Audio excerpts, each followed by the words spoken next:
با نام و یاد خداوند بخشنده و مهربان سلام عرض می‌کنیم خدمت همه شما عزیزان. امیدوارم هر جا هستین حالتون خوب باشه و اوقات خوب و خوشی رو تا این لحظه سپری کرده باشین و خیلی ممنون و متشکریم که با نظرها، پیشنهادها و البته انتقادهای سازندتون سرخط رو همراهی می‌کنین.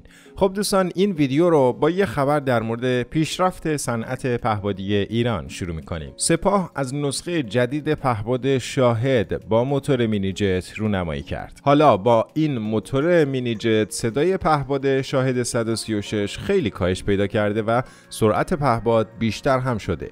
در نسل جدید این پهپادها به وضوح شاهد تغییر پیشران و ایجاد ورودی هوا هستیم که با در نظر گرفتن شمایل محفظه موتور میشه گفت این نسخه ها هم در شاهد 136 و هم در شاهد 131 از موتور مینی جت استفاده میکنن. ناگفته پیداست دوستان، استفاده از این موتور مینی جت باعث افزایش سرعت و البته ارتفاع پروازی میشه که دو فاکتور بسیار مهم جهت افزایش بقاپذیری پهپادهای انتحاری محسوب میشن. نظر به افزایش مصرف سوخت در موتورهای جت احتمالاً این سری در بحث برد و مداومت پروازی دستخوش تغییراتی شدن که در حیث برد بخشی به وسیله افزایش سرعت جبران میشن، هرچند با افزایش گنجایش مخازن و البته حمل سوخت بیشتر میشه این موضوع رو حل کرد. باید اشاره کنیم که سطوح کنترلی هم اندکی تغییر کردند. در نمونه‌های قبلی هر بال دارای دو سطح کنترلی با اندازه یکسان هست، در حالی که در نسخه‌های جت یک سطح کنترلی بزرگ در نقش ایرلون و یک سطح کنترلی کوچکتر در نقش فلپ استفاده شدن. در نهایت ناگفته نمونه که استفاده از موتور جت میتونه باعث افزایش حرارتی پهپاد و البته کشف راحت‌تر اون نسبت به موتورهای پیستونی بشه. البته میشه از سپرهای حرارتی هم برای کاهشش استفاده کرد. همچنین استفاده از این نوع موتورها و افزایش سرعت برخلاف نسخه قبلی که با موتور وانکل با سرعت کمتری پرواز میکرد و به واسطه سرعت پایین توسط رادارها فیلتر و به راحتی کشف نمیشد، به خصوص در فواصل بالا، افزایش سرعت پهپاد باعث میشه تا احتمال کشفش توسط سیستم های راداری نسبت به نسخه موتور وانکل بیشتر بشه. خب انگار از این به بعد پهپادها قراره با صدای کمتری برن بالا سر سربازای ناتو. بد نیست روایت سردار حاجی زاده رو هم از رشد صنعت پهپادی با وجود نبود بودجه کافی با هم دیگه بشنویم. من حتی اولین جلسه‌ای که توفیق شرفیابی داشتم خدمت حضرت آقا سال 88، اولین مجوز اولین خواستم از آقا اینو مطرح کردم که آقا به من اجازه بده من یک سری، چون می‌دونم پولم نیست، می‌دونم پولم نداریم، از آقا درخواست کردم که اجازه بده ما بعضی از زمین‌ها و پادگانامون رو باید بفروشیم و خرج تحقیقات کنیم، چون می‌دونم از مسیر تحقیقات ما میتونیم به توانمندی برسیم و اون جلسه اول اینو من مطرح کردم خدمت حضرت آقا. من دقیقاً یادم میاد و میتونم اینجا شهادت بدم که سردار حاجی زاده یک زمینی رو فروخت و پول اون رو تخصیص داد به بنده که برنامه بدم که کدوم پهپادها رو الان برای من بسازم.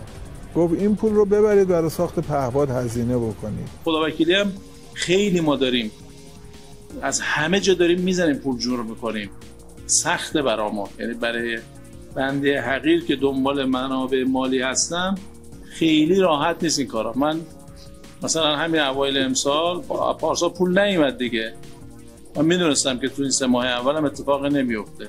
ما مثلا رفتیم ساختمون که زمین جوازدار رو 250 میلیارد تومان ما رفتیم فروختیم. هر کدوم از اینایی که میخوره زمین ما میخندیم بهتون، بخاطر اینکه روحیتون آسیب نبینه، ولی واقعا تو دلمون خیلی اذیت میشه.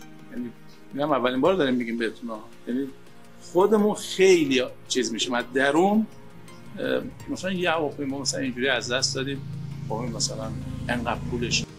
توی این مملکت یه عده فقط غر میزنن، یه عده هم غر نمیزنن و واسه پیشرفت ایران کار میکنن. اما در مورد غر زدن باید بگم که مثل اینکه اسرائیلی ها هم بدجور نگران رفع تحریم های موشکی ایران شدن.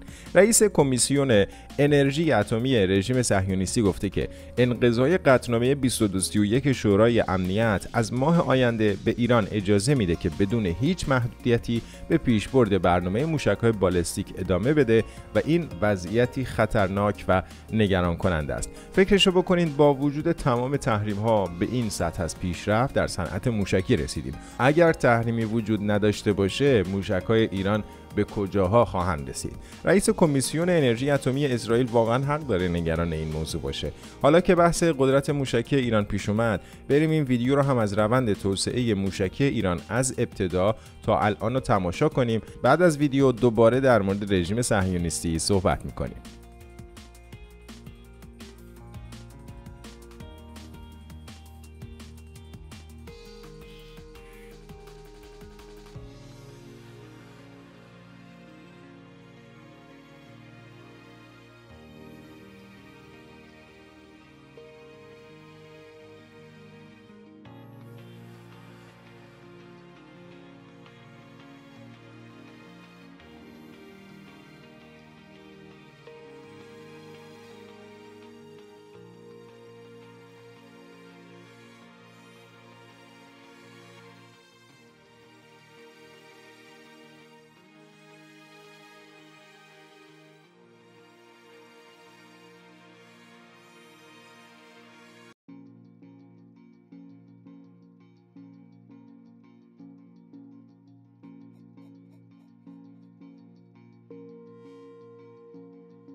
واقعا جا داره یه خداقوت اساسی به دستاندرکاران صنعت موشکی و هوافضای کشور بگیم.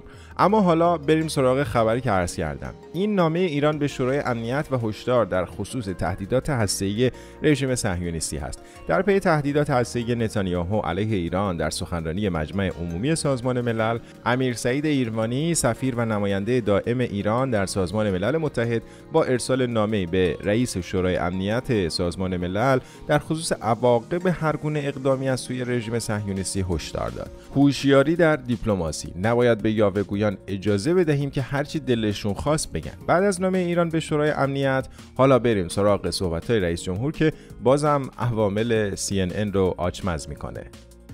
مگر جمهوری اسلامی بر اساس معاهده که عمل کرد به معاهده اون نباید تحریم‌ها رو لغو می‌کردن؟ چرا نکردن؟ سوال از امریکا و اروپایی چرا تحریم‌ها لغو نشد؟ مگر ما به تعهداتمون عمل نکردیم؟ خود شما اعلام نکردید ما به تعهداتمون عمل کردیم؟ چرا نقض کردید پیمان رو؟ چرا تعهداتتون عمل نکردید؟ چرا تحریم‌ها رو برنداشتید علیرغم اینکه شما در این معاهده متعهد شدید تحریم‌ها رو بردارید، ولی تحریم‌ها رو افزایش دادید ولی کاهش ندید؟ اینا نقض پیمان‌هایی است که اروپایی‌ها و آمریکایی‌ها کردن. متأسفانه در ادامه موفقیت و دستاوردهای دولت 13 اینم بگم که بر اساس آمارهای رسمی منتشر شده نرخ تورم در 6 ماهه امسال روند نزولی داشته. نرخ تورم نقطه به نقطه در شهریور ماه امسال به 39.5% رسیده که نسبت به همین نرخ در فروردین سال جاری 16% کاهش رو نشون میده. جا داره همینجا یه سلام و خسته نباشید هم خدمت آقای روحانی و ظریف تقدیم کنیم. اینا بودن که باعث شدن نرخ تورم امروز کاهش پیدا کنه. و اما در انتهای این ویدیو هم بریم سراغ عوامل جنبش زن زندگی آزادی. اگه میخواین بدونین که این جماعت چقدر هفت خطن، تازه ترین گندشون رو ببینین. علیرضا آخوندی نماینده پارلمان سوئد که در ایام اغتشاشات اشک تمساح میریخ، اسنادش منتشر شده که از کمک‌های مردمی برای انقلاب مجموع 180,000 کرون بیش از 16,000 دلار هزینه شخصی کرده. مثل نمیدونم لباس، لوازم بهداشتی، موبایل سامسونگ، شام، شراب، لباس زنانه و غیره. این چندمین گندکاری این جماعت بود. بقیه‌شون هم به زودی منتشر میشه.